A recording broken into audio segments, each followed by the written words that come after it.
Capacity वाढवलेली आहे. आणि फलटण तालुक्यात विचार केला तर आमच्याकडे फक्त 58% जमीन भिजते खाली, बाकीची अजून भिजत नाही. तरी सुद्धा यावेळेस आम्हाला थोडीशी कुणकुण लागली. आम्ही सगळ्यांना 100 गाड्या घेऊन आलो इथं.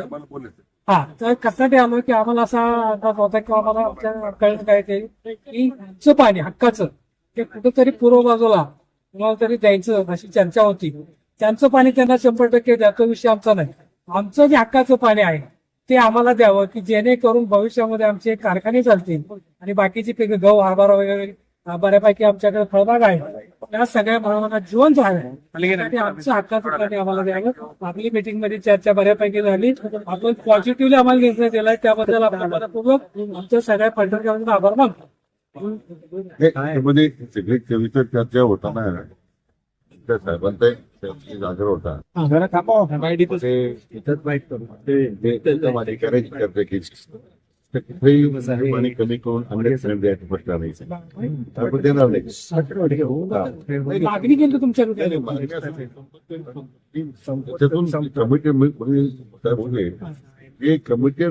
पाणी आहे प्रकल्प.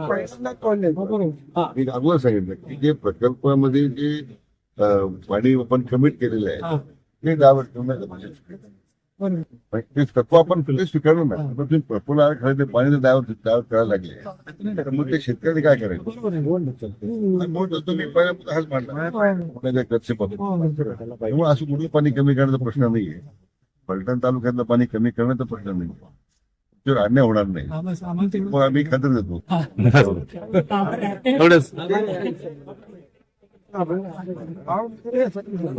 आमच्या उसाचे फार मोठे प्रश्न आहेत. नाही पाणीपट्टी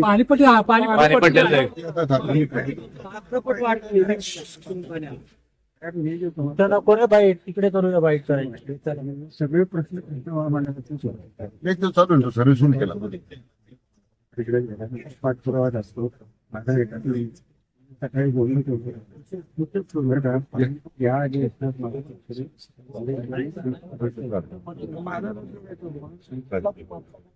शेतकरी बांधव माफी मागतो. जरा सगळ्याला थांबावं लागलं.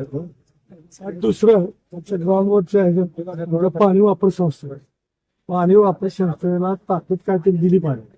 पाणी वापर संस्थेला आमच्याकडे त्रास होतो पाणी वापर संस्था लोक म्हणे रद्द करून टाकायचे.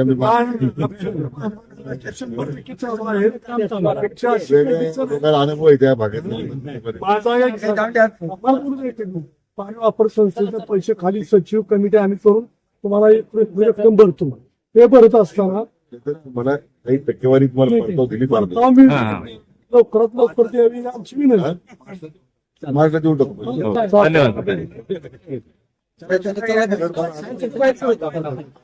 हो 100% झालं.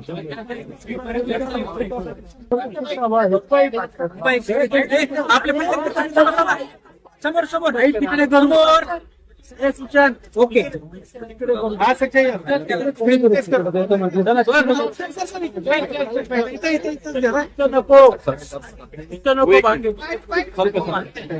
लावा ना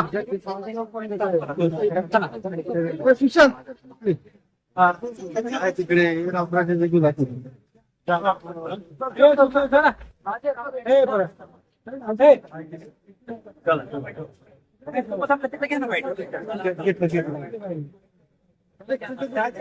झाला आता बाहेर.